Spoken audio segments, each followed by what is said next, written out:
सो hi everyone, again एक और important video के साथ मैं आ गई हूँ जो आई थिंक मुझे लगता है बहुत बहुत ज़्यादा हेल्पफुल होने वाली है आप सबके लिए।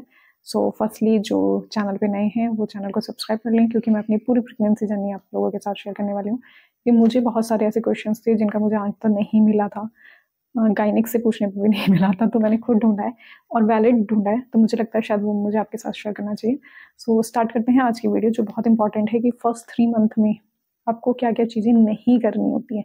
नहीं मतलब कि आपको वो स्ट्रिक्टली अवॉइड करनी है, वो चीज़ें आपको नहीं करनी है। So let's start.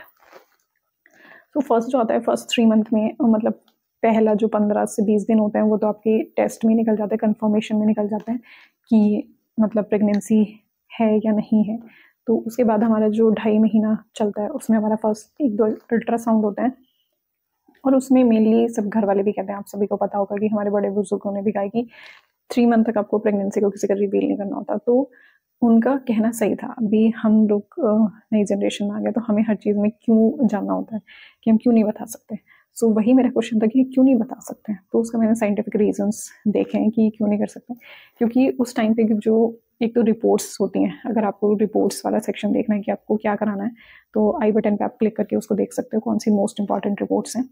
सो उन रिपोर्ट्स में क्या होता है, कभी कभी आपका बेबी पोजिशंस पे नहीं है, तो वो मिसकैरेज का रीज़न बन जाता है।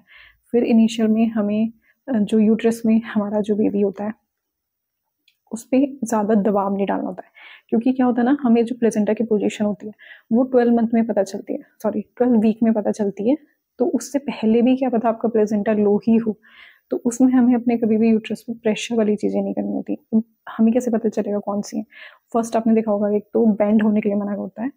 बेंड वाली चीज़ें जैसे झाड़ू हो गया आपका, या फिर आप पोछा लगा रहे हो, तो उससे आपका यूट्रस बैंड होता है, तो उस वो प्रेशर देता है। अगर आपका बाई चांस लो प्रेजेंट है तो ब्लीडिंग के चांसेस बढ़ जाते हैं, जो मिसकैरेज की ओर ले जाते हैं।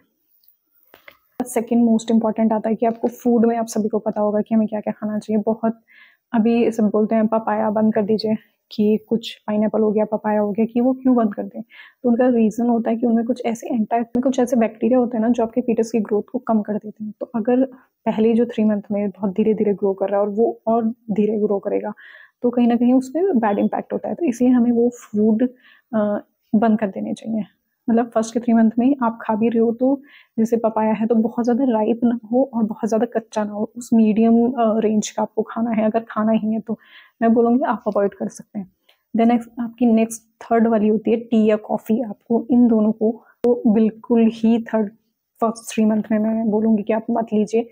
उसका रीज़न क्या होता है, सेम जैसे हमने फूड में बताया कि उसमें भी कुछ ऐसे एसिड्स होते हैं या फिर न्यूट्रिशंस होते हैं जो बेबी की ग्रोथ को रोक देते हैं। तो कहीं ना कहीं वो भी एक रीज़न बन सकता है आपकी ग्रोथ में, कहीं ना कहीं वो भी एक हार्मफुल फैक्टर बन सकता है।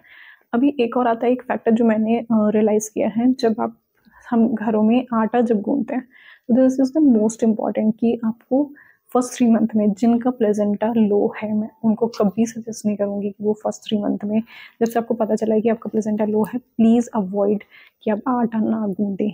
अभी उसके पीछे का मैं रीज़न बताती हूँ। क्योंकि जब आप आटा गूंथते हो ना तो आपको प्रेशर लगता है और आप कभी फील करना कि आपके बेली में लगता है। तो this is the most important कि आप उसको अवॉइड करो। घर वाले अगर आपको कुछ कह रहे कि काम नहीं करते, इट्स फाइन। फर्स्ट प्रेफरेंस आपको अपने बेबी को देनी है। ये चीज़ें नहीं करनी है जिनसे आपको खुद भी फील हो रहा है, जैसे भारी बाल्टी नहीं उठानी, ये हमें पता होता है, बट बहुत सारी चीज़ें होती हैं जो हमें पता नहीं होती है। तो आटा वाला जो मेरे को फैक्टर था वो मुझे नहीं पता था, वो मैंने खुद देखा और मैंने डॉक्टर से, शी सेड यस, कि उसमें क्या होता है जब हम घूमते हैं और प्रेशर लगाते हैं तो कहीं ना कहीं बेली पे लगता है। अगर आपका लो प्लेसेंटा है तो बहुत ज़्यादा चांसेस होते हैं कि उसमें ब्लीडिंग हो जाती है।